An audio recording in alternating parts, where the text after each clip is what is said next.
Friends, you are watching grow your career. तो आज हम यहाँ पर लाए हैं एक न्यू वैकेंसी आपके लिए। यहाँ पर आपको ITI लिमिटेड बेंगलुरु की तरफ से वैकेंसी निकाली गई है। जी हाँ, वैकेंसी है आपकी AEE ग्रेड 2 की वैकेंसी निकाली गई है और मैनेजर पोस्ट की यहाँ पे आपको वैकेंसी निकाली गई है। ठीक है, तो यहाँ पर मैं आपको बात करने वाला हूँ कि कौन कौन से कैंडिडेट्स हैं जो इस जॉब्स के लिए एलिजिबल हैं, क्या क्या आपके लिए एलिजिबिलिटी क्राइटेरिया है, आपको यहाँ पे स्केल कितना होने वाला, सैलरी आपकी कितनी होने वाली है, क्या क्या कंडीशंस रखी गई हैं यहाँ पे ITI लिमिटेड बेंगलुरु कंपनी की तरफ से जो है।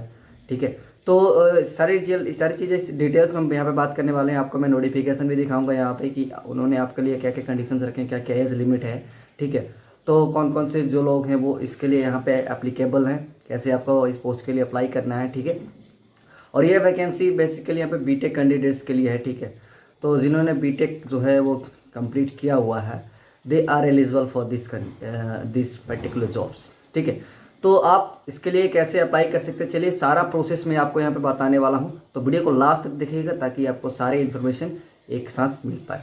ठीक है, और वीडियो में आगे बढ़ने से पहले मैं आपको बताना चाहूँगा कि अगर आप इस चैनल पर नए हैं तो चैनल को सब्सक्राइब जरूर कर लें, क्योंकि मैं आपको यहाँ पर हमेशा जॉब्स के रिलेटेड अपडेट आपके लिए लेकर आते रहता हूँ। तो चैनल को सब्सक्राइब जरूर कर लीजिएगा और वीडियो अच्छी लगी तो वीडियो को लाइक जरूर कीजिएगा और कमेंट कीजिएगा कोई क्वेरी है तो। ठीक है, अभी मैं आपको दिखाऊँ कैसे यहाँ पर आपको कि क्या क्या इसके लिए सारी चीज़ें क्या क्या डिटेल्स हैं, वो सारी चीज़ें मैं आपको यहाँ पर PDF में सारी चीज़ें यहाँ पे दिखाने वाला हूँ। तो वीडियो को लास्ट तक देखिए।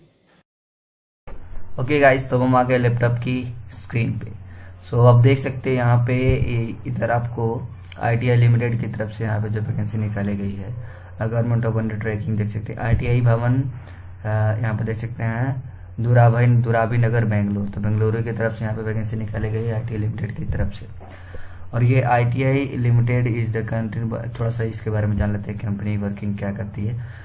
Multi unit centre public sector undertaking under department of telecommunication and ministry of communication is one of the country leading total solution provider in telecommunication.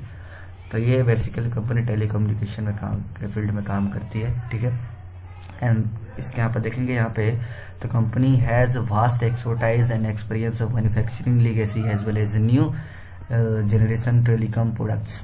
New generation के टेलीकॉम प्रोडक्ट्स यहाँ पे ये बनाती है। जैसे कि आप देखेंगे यहाँ पे ये मैन्युफैक्चरिंग सोलर पैनल्स का मैन्युफैक्चर करती है, स्मार्ट कार्ड्स बनाती है, यहाँ पे 3D प्रिंटिंग करती है यहाँ पे, और बीट साइड्स मैन्युफैक्चरिंग के अलावा यहाँ पे इसके अलावा भी यहाँ पे इन्होंने जो बहुत सारे बिजनेस यहाँ पे करती है। जैसे कि आपका देखेंगे टेस्टिंग फैसिलिटीज में आप देखेंगे तो EMI, EMC, safety, security, SAR and it's Mangaluru units. तो मंगलुरु यूनिट्स पे ये सारी चीज़ें टेस्टिंग की जाती हैं यहाँ पे ITI लिमिटेड कंपनी के थ्रू। ओके, अब देखेंगे यहाँ पे कंपनी का जो डेटा सेंटर है, the company has set up state of art data centre at the Bangalore. तो बेंगलोर में इनका टोटल डेटा सेंटर है, तो सारा कुछ का वर्किंग वहीं से आपका बेंगलोर से ही बनता होता है यहाँ पे। और यहाँ पे देखेंगे इन लाइन विद द कह रहा है कि in line with the prevailing technology trend ITI has plans to make strides in emerging technology areas like 5G में, IoT में, M2M में एंड AI में, आर्टिफिशियल इंटेलिजेंस में। ये जो है प्लानिंग कर रही है आगे फ्यूचर में काम करने के लिए। तो इसलिए यहाँ पे इन्होंने वैकेंसी निकाली हुई है। यहाँ पे देखिए अपॉइंटमेंट यहाँ पे जो निकाली गई है, the company is looking for creative and talented officers और द फॉलोइंग पोजीशंस। तो यहाँ पे पहला है कि ये बोल रहे हैं कि भैया 5 साल के लिए यहाँ पे टेन्योर बेसिस पे आपको यहाँ पे लिया जाएगा।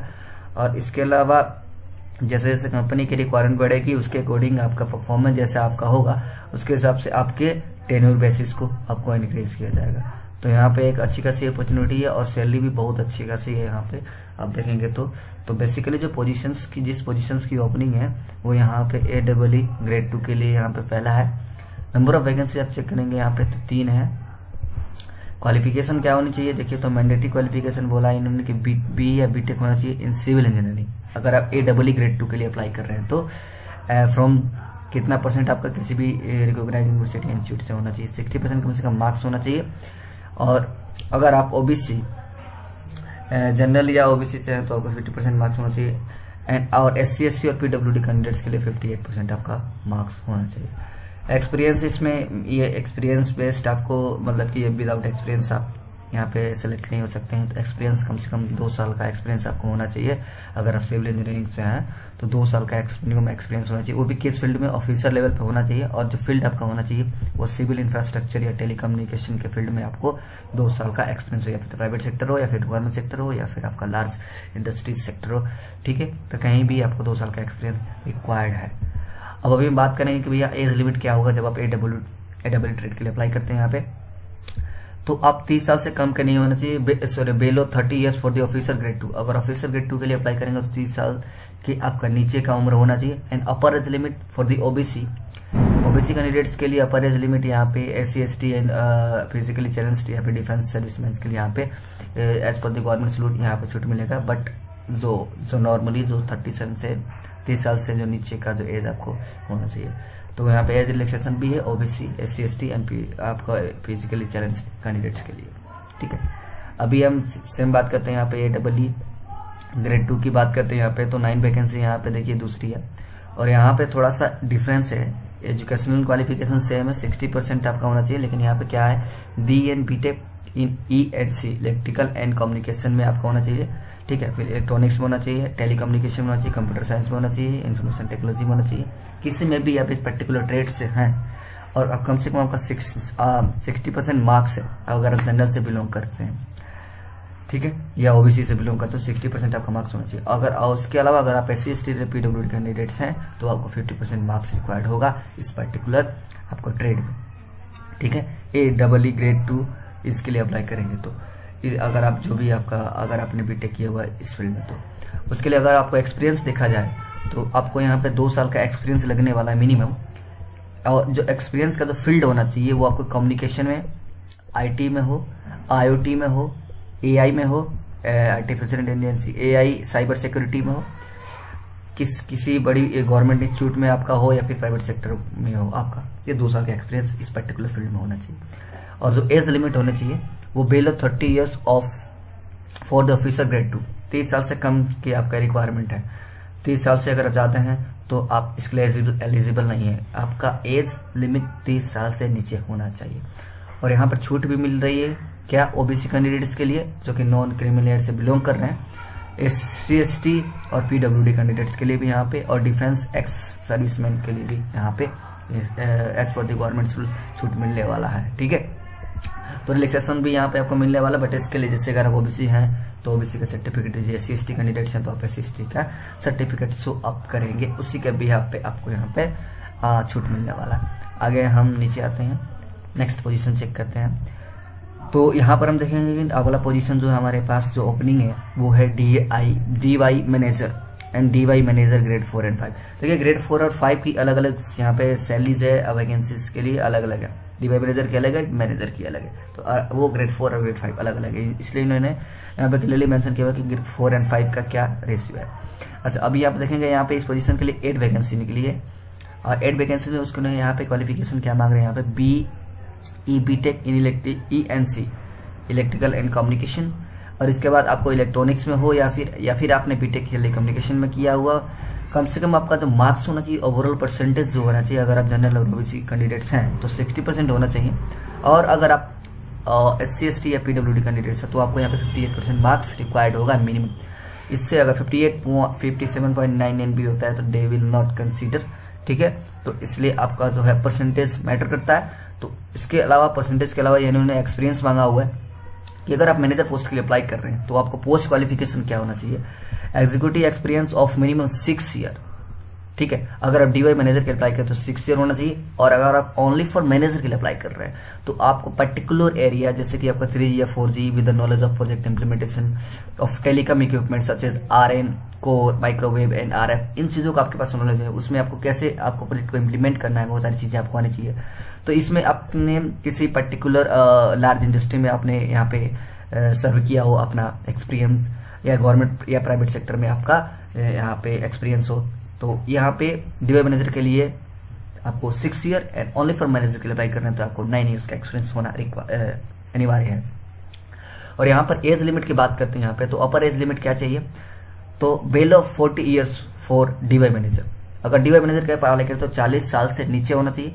ओनली फॉर मैनेजर के अप्लाई करें तो 42 ईयर्स फॉर मैनेजर, और मैनेजर के अप्लाई करें तो यहाँ पे 42 ईयर्स का होना चाहिए।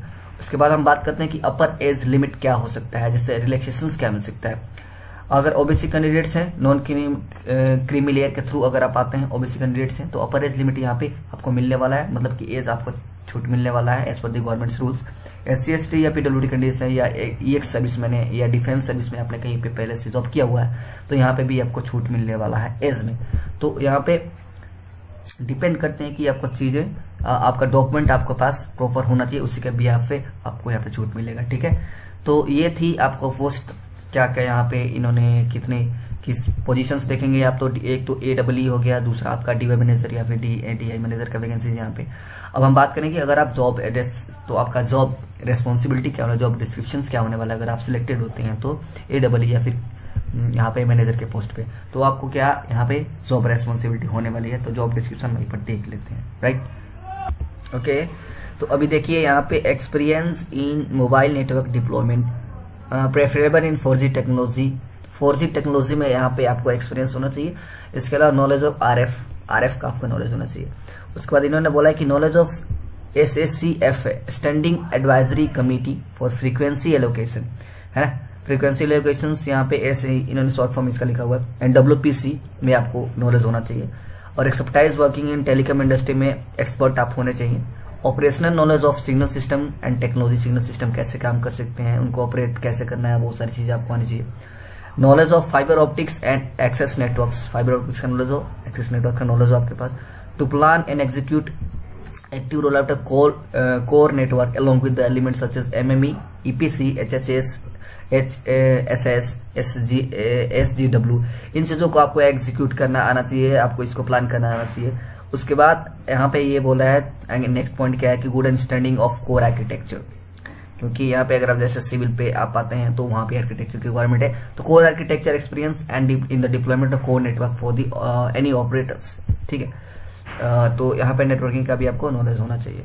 अभी देखेंगे यहाँ पे नॉलेज ऑफ राउटर्स कैसे काम करते हैं, स्विचेस इंटीग्रेशन, उनको इंटीग्रेट कैसे करना है वहां पे विद द एग्जिस्टिंग आईपीस के बारे में आपको पता होना चाहिए। MPLS नेटवर्क्स के बारे में आपको नॉलेज होना चाहिए। तो इन्होंने अपनी पूरी जॉब रेस्पॉन्सिबिलिटी यहाँ पे दी हुई यहाँ पे। And responsible for new technology swapping upgradation end of the existing, अगर जैसे कि पर्टिकुलर यहाँ पे टेक्नोलॉजी एग्जिस्ट करते हैं उसको अपग्रेड करना है, यहाँ पे स्वैप करना है, यहाँ पे तो आपको ये चीज है उसको डिप्लॉय करना है, तो कैसे डिप्लॉयमेंट करना है प्रोजेक्ट को, वो सारी चीज आनी चाहिए यहाँ पे। ठीक है, deployment of recovered equipment, infrastructure sharing with the telecom infra providers for the network roll out. Okay, अभी हम देखेंगे यहाँ पे integration and commissioning of the RAN and TX node. ठीक है, तो इसके अलावा आप देखेंगे यहाँ पे next point, so delivered design implementation of RAN and microwave, understanding of technical aspect of telecom tower building telecom के लिए यहाँ पे जो टावर बिल्डिंग है तो उसमें आपको उस टेक्निकल एस्पेक्ट्स जो भी है वो आपको आने चाहिए यहाँ पे। और टेस्टिंग एंटीना को टेस्ट कैसे करना है, COX and fibre optics cables को कैसे वर्किंग है, कैसे वहाँ पे फाइबर ऑप्टिक्स के आगे एनहांसमेंट करनी है यहाँ पे, तो ये चीजें आपको यहाँ पे आनी चाहिए। राइट, अभी हम देख लेते हैं कि आपके यहाँ पे जब आप सिलेक्ट होते हैं तो किस पोजीशंस के लिए कितना आपको पे आउट मिलने वाला है, कितनी आपकी सैलरी होने वाली है। ठीक है, यही चीजें मेजर आती हैं, तो सैलरी पे ज्यादा फोकस करते हैं।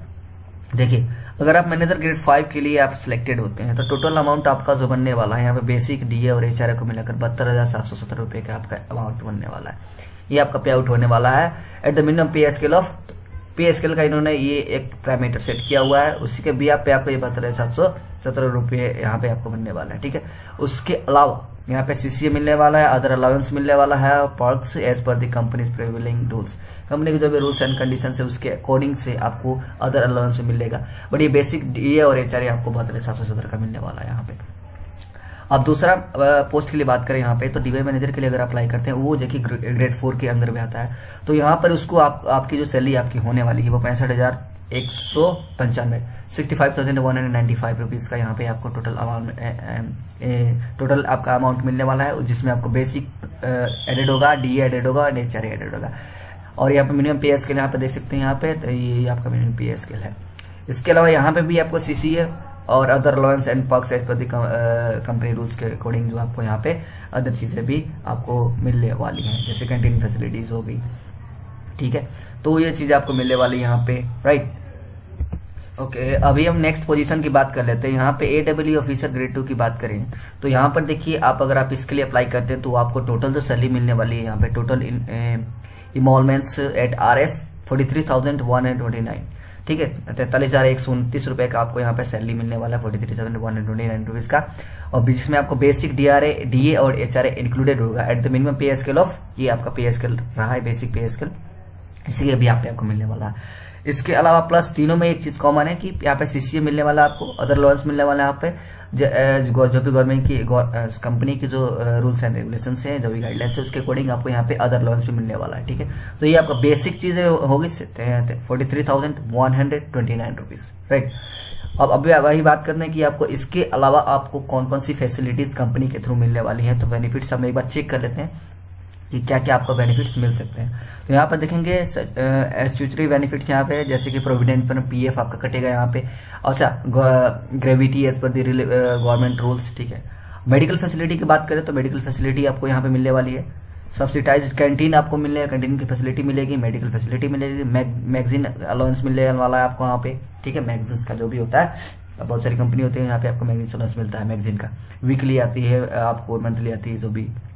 इसके अलावा देखेंगे यहाँ पे तो company residential quarter subject to availability, कहने का मतलब ये in which case HRA is not admissible. तो यहाँ पे कंपनी की तरफ से आपको रहने के लिए यहाँ पे उन्होंने क्वार्टर आपको देने वाले हैं, ठीक है। एक तरह से बोले तो आपको रूम मिलने वाला, वहाँ पे आप रहने के लिए आपको रहने की फैसिलिटी मिलेगी, जिसमें आपको HRA इंक्लूड नहीं किया जाएगा, ठीक है। अगर जैसे क्वार्टर आपको मिलता है तो यहाँ पे आपको ये HRA आपको वो माइनस कर सकते हैं, ये यहाँ पे क्लियर होगी। नेक्स्ट पॉइंट की बात करें, 30 दिन, अब यहाँ पे देखिए 30 डे अर्न लीव, 30 दिन का आपको अर्न लीव मिलेगा यहाँ पे, 12 डेज का कैजुअल लीव मिलने वाला है यहाँ पे, ठीक है। तो 12 डेज का कैजुअल लीव होगा, 30 डेज का अर्न लीव हो गया 30 और इधर 12 आपका, ठीक है। टोटल ऑलमोस्ट अराउंड 42 का हो गया आपको। अच्छा, ग्रुप इंश्योरेंस कवर आपको मिलने वाला है, ठीक है, इंश्योरेंस कवरेज आपको मिलने वाला है यहाँ पे। इसके अलावा भी देखिए reimbursement of membership fees, professional bodies and other perks allowance as per the company. इसके लिए बहुत सारी फीस होगी छोटी छोटी, जो आपको यहाँ पे आपको मिलने वाली फैसिलिटीज। अच्छा, present variable clearance allowance at 371.5% of basic pay and applicable HRA। तो ये सारी चीजें हैं जो बेसिक चीजें जो आपको यहाँ पे बेनिफिट्स जो आपको मिलने वाला। तो एक तो अच्छी चीज यहाँ पे, एक तो आपके रहने के लिए रहने की फैसिलिटी, मेडिकल फैसिलिटी है, आपको मैगजीन फैसिलिटी है, कैंटीन फैसिलिटी मिल रही है। तो सारी चीजें यहाँ पे आपको मिल रही है, तो बहुत अच्छी चीज है। एज अ टेन्योर बेसिस है, बट एज ए गवर्नमेंट है तो बहुत अच्छी। बेंगलोर का है, बेंगलोर वैसे भी महंगा सिटी है, यहाँ पे आप देख सकते हैं। तो उसके हिसाब से देखा जाए तो सैलरी एक तरह से ये एवरेज सैलरी ही है, क्योंकि बेंगलोर की इंडिया का सबसे बड़ा सबसे आईटी के फील्ड में सबसे आगे और ये सबसे महंगा सिटी है। तो इसके ये भी आप पे देखा जाए तो एक तो एवरेज है, नॉन एंड एवरेज है। अभी हम देख लेते हैं जनरल कंडीशंस क्या क्या होने वाली यहाँ पे, ठीक है। क्या क्या आपको कंपनी ने आपके लिए कंडीशंस रखे हुए हैं। यहाँ पर देखेंगे only Indian national needs to apply, Indian ही पोस्ट के लिए अप्लाई कर सकते हैं। मेरी submission of application will not be Indian right for the claiming appointment. उसके बाद reservation for SC/ST and OBC that mean non creamy layer के थ्रू जो कराते हैं। EWS and person with disability ex serviceman category exist as per the government guideline. तो जो भी government की गाइडलाइंस है उसके अकॉर्डिंग उसको यहाँ पे अगर आप पर्टिकुलर SC/ST या OBC कैटेगरी से बिलोंग करते हैं तो वहां पे गवर्नमेंट के रूल्स के अकॉर्डिंग आपको छूट मिलने वाला है। एजुकेशनल क्वालिफिकेशन की बात करें तो यहाँ पे आप देखेंगे एजुकेशनल क्वालिफिकेशन, एज हो गया, यहाँ पे एक्सपीरियंस लिमिट, जो भी एडवर्टाइजमेंट इन्होंने दिया उसके अकॉर्डिंग यहाँ पे इसके अकॉर्डिंग यहाँ पे आपको लगने वाला है। एक्सपर्टाइज लिमिट प्रेस्क्राइब एडवर्टाइजमेंट, मतलब एडवर्टाइजमेंट में जो इन्होंने एक्सपीरियंस मांगा हुआ है उसी को ये कंसिडर करने वाले हैं, राइट। रिलैक्सेशन भी इन्होंने जो बोला कि यहाँ पे आप देखेंगे तो जो भी गवर्नमेंट के रूल्स हैं उसके अकॉर्डिंग यहाँ पे आपको एज में हो या एक्सपीरियंस में हो वो या क्वालिफिकेशन में हो तो उसके अकॉर्डिंग आपको मिलने वाला है यहाँ पे छूट। The company reserves the right to consider only those candidates for interview who according to its decision rank high to in terms of eligibility। कहने का मतलब है कि जो यहाँ पे जब ये सिलेक्टेड करेंगे तो जिनकी प्रायोरिटी हाई होगी ना, जैसे कि मार्क्स में हो या फिर इंटरव्यू के बेसिस पे सिलेक्ट करें, तो जो प्रायोरिटी हाई होगी उसके अकॉर्डिंग में ये अपना सिलेक्शन करेंगे। तो सारा कुछ इन्हीं के हैंड में है, राइट। तो आप कोशिश करें ट्राई में टॉप पे आने के लिए। टॉप पे रहेंगे हमेशा तो आपका आपकी जो है चांसेस जो है वो ज़्यादा है यहाँ पे सिलेक्शन होने का। ओके ओके, तो ये छोटी छोटी कंडीशंस हैं जो आप आराम से यहाँ पे पढ़ सकते हैं। इट्स बहुत ही नॉर्मल चीज़ें हैं जो आपको हर एक कंपनी की ये चीज़ें होती हैं, हर एक जो भी कंपनी का जॉब्स निकालती है तो यहाँ पे वैकेंसी निकालती है, तो ये सारी नॉर्मल चीज़ें जो होती ही होती है। ठीक है, अब हम ये आगे बात करते हैं, वीडियो को ज़्यादा लंबा नहीं करते हैं। यहाँ पे मेडिकल स्टैंडर्ड की बात करते हैं। तो देखिए मेडिकल स्टैंडर्ड क्या बोले यहाँ पे, applicant should be health and should be medical standard prescribed by the company. Appointment of selected candidates will be subjected to medical fitness duly certified by the company medical offices. और देखिए यहाँ पे क्या हो रहा है कि अगर आपका मेडिकल जो होने वाला हो वो कंपनी के यहाँ पे कंपनी तो आपका मेडिकल फिटनेस लेगी। ठीक, कंपनी के जो मेडिकल ऑफिसर्स होंगे वो आपका यहाँ पे मेडिकल लेने वाले हैं, तो मेडिकल आपका होने वाला है, आप क्लियर हो जाए। एंड इसमें आपको किसी तरह की रिलैक्सेशन नहीं होना, no relaxation in health and standard is allowed. Okay, तो आपका मेडिकल फिटनेस होने वाला है, तो रेडी हो जाइए उसके लिए। ओके, अब हम बात कर लेते हैं कि आपको कैसे यहाँ पे अप्लाई करना है। ठीक है, तो how to apply any important instructions for the candidates. ठीक है, कैंडिडेट्स के लिए जो भी कैंडिडेट्स इसके लिए अप्लाई कर रहे हैं जॉब के लिए, तो उनके लिए यहाँ पे एक तो अप्लाई प्रोसीजर क्या होगा, उसके बाद आपको क्या क्या इंस्ट्रक्शन है देखिए। अभी देखेंगे application should be submitted through online के थ्रू आपको यहाँ पे सबमिट करना है। इनके वेबसाइट पे, ऑफिशियल वेबसाइट पे जाना है, वहां से आपको एप्लीकेशन को अप्लाई करना है वहां पे। ठीक है, वहां पे सारी चीजें आपको मिल जाएंगी। और यहाँ पे देखेंगे in addition to submission of online application the candidates are required to submit hard copy of applications along with the required documents as per the list below the following in address. अभी देखिए आप तो online apply करेंगे ही करेंगे, इसके अलावा आपको उसकी एक हार्ड कॉपी यहाँ पे इन्होंने जो एड्रेस दिया हुआ है ये आपका कंप्लीट एड्रेस है, यहाँ पे देखेंगे तो इसके पे आपको क्या करना है, एक तो हार्ड कॉपी भेजनी है। अगर आप हार्ड कॉपी नहीं भेजते हैं इस एड्रेस पे तो आपका एप्लीकेशन रिजेक्ट हो जाएगा, आप वहां पे आपको आगे कंटिन्यू नहीं किया जाएगा। ठीक है, तो डायरेक्टली आप वहां से आपको निकाल दिया जाएगा। इसलिए आपको क्या करना है कि तो अप्लाई करना ही करना है, उसके अलावा भी आपको इस एड्रेस पे आपको यहाँ पे अपना हार्ड कॉपी सेंड करना है। ठीक है, relevant document candidates will be included in the short listed. अच्छा, last date of submission of online application 11/11/2021 है, 11 तारीख 11वां महीना 2021 को। And receipt of hard copy application along with the copies of certificate का भी आपको कॉपी चाहिए। ठीक है, जो ओरिजिनल डॉक्यूमेंट उसके कॉपी चाहिए, तो वो सारी चीज आप भेजेंगे। यहाँ पे आपको क्या चाहिए, 15/11/2021 तक आपको हार्ड कॉपी सेंड कर देना है। 11/11 तक आपको ऑनलाइन अप्लाई करना है, 15/11 तक आपको हार्ड कॉपी सेंड कर देना है किसी भी हाल में।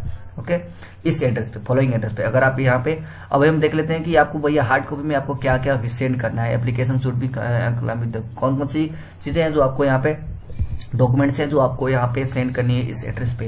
तो देखेंगे यहाँ पे self attested photo copy of certificate of marksheet in proof of educational qualification, जैसे कि 10th एंड स्टैंडर्ड के लिए, तो उसके लिए आपका एक तो मार्कशीट चाहिए। ठीक है, उसका फोटो कॉपी का वहां पे अटैच कर लेना है। SLC का आपको अटैच कर लेना है उसका फोटो कॉपी। ठीक है, और उसके बाद एक्सपीरियंस हो तो एक्सपीरियंस सर्टिफिकेट अटैच कर लेना है यहाँ पे। सैलरी सर्टिफिकेट है तो सैलरी सर्टिफिकेट अटैच कर लेना है यहाँ पे। ठीक है, जैसे जिसमें आपको सैलरी सर्टिफिकेट, बेसिक पे, स्केल पे, यहाँ पे ये सारी चीजें मेंशन वहाँ पे। ठीक है, बेसिक सैलरी आपकी क्या थी, ये क्या था। उसके बाद ओरिजिनल शुड भी, ये सारी चीजें आप तो एक तो कॉपी कर लेंगे, उसको अटैच कर लेंगे वहां पे। और ये सारी चीजें इसका जो ओरिजिनल होगा वो यहाँ पे इंटरव्यू के टाइम में आपको चेक किया जाएगा। ठीक है, और उसके बाद दूसरा सर्टिफिकेट देखते हैं यहाँ पे हम। SC/ST कैंडिडेट्स हैं अगर आप, तो उसके लिए आपको SC/ST का सर्टिफिकेट, आपको फोटो कॉपी उसको अटैच का सर्टिफिकेट का आपको अटैच कर लेना है। ठीक है, और ओरिजिनल आपको इंटरव्यू के टाइम पे वहां पे शो करना है। अब अभी OBC से अगर आप बिलोंग करते हैं, नॉन क्रीमी लेयर के थ्रू आते हैं अगर आप, तो यहाँ पे आपको क्या करना है कि उसका एक फोटो कॉपी अटैच कर लेना है। And OBC NLC certificate issued by the, जो आपको OBC NLC सर्टिफिकेट मिलता है गवर्नमेंट के थ्रू, तो वो आपको यहाँ पे ओरिजिनल, उसका ओरिजिनल आपको दिखाना है। कहाँ पे, इंटरव्यू जब आपका होगा उस टाइम पे आपको दिखाना है। अभी फिलहाल आपको क्या करना है कि पर्टिकुलर एड्रेस पे अटैच करके अगर भेजना है। अगर आप EWS कैंडिडेट्स हैं तो यहाँ पर उसकी एक फोटो कॉपी लेंगे और उसको अटैच करेंगे, और उसके बाद उसको भी आपको यहाँ पे सेंड कर देना है इसी एड्रेस पे। ठीक है, PWD कैंडिडेट तो PWD का आपका सर्टिफिकेट देना है, और ये एक सर्विसमैन है तो यहाँ भी आपको एक सर्विसमैन का सर्टिफिकेट देना है। राइट, तो ठीक है, ये सारी चीजें आपको क्लियर हो गई कि आपको यहाँ पे डॉक्यूमेंट जो क्या क्या देने हैं और यहाँ पे। ठीक है, तो एक तो अप्लाई करेंगे वो, और उसके बाद इसके अलावा आपको जो हार्ड कॉपी इसको सेंड करना है वो मैंने आपको बता दिया क्या क्या है। एक बार आपको डिस्क्रिप्शन में ये लिंक मिल जाएगा PDF का, वहां से एक बार आराम से चेक कीजिएगा, कोई भी चीज मिस ना हो, कोई डॉक्यूमेंट मिस होगा तो आप डायरेक्टली वहां से रिजेक्ट हो जाएंगे। तो ध्यान से आप यहाँ पे ये सारी चीजें सेंड करेंगे। ठीक है, तो आज के लिए बस इतना ही, यही चीजें थी जो आपको ध्यान में रखनी है। तो आप एक बार फॉर्म को अप्लाई करने से पहले नोटिफिकेशन को बहुत अच्छे से पढ़ लेंगे। उसमें कोई भी चीज़ आपको मिस नहीं होनी चाहिए, कोई भी सारी चीज़ें आपको क्लियर होनी चाहिए। क्लियर होने के बाद ही आप उसके लिए अप्लाई करें, अदरवाइज आपका अपना टाइम भी वेस्ट करें और आप डायरेक्टली डिसलेक्ट हो जाएंगे। इसलिए आपको क्या करना है कि सबसे पहले नोटिफिकेशन को अच्छे से पढ़ लेना है। पढ़ने के बाद आपको वहाँ पे जाके इनकी साइट पे, जो IITA लिमिटेड की साइट पे, आपको जाकर वहाँ से प्रोसेस को अप्लाई करना है, ठीक है। और कोई क्वेरी हो, कोई क्वेश्चन है तो कमेंट बॉक्स में क्वेरी कर सकते हैं। मैं आपकी कोशिश करूंगा आपके क्वेरी का जवाब देने के लिए, ठीक है। तो आज के लिए बस इतना ही। वीडियो अच्छी लगे तो वीडियो को लाइक जरूर कीजिएगा और कमेंट कीजिएगा, दोस्तों के साथ शेयर कीजिएगा और चैनल पर नए हैं तो चैनल को सब्सक्राइब जरूर कर लीजिएगा, क्योंकि मैं आपको हमेशा यहाँ पर जॉब्स के रिलेटेड आपको अपडेट लेकर आते रहता हूँ। तो बस आज के लिए बस इतना ही, मिलते हैं नेक्स्ट वीडियो में, तब तक के लिए जय हिंद।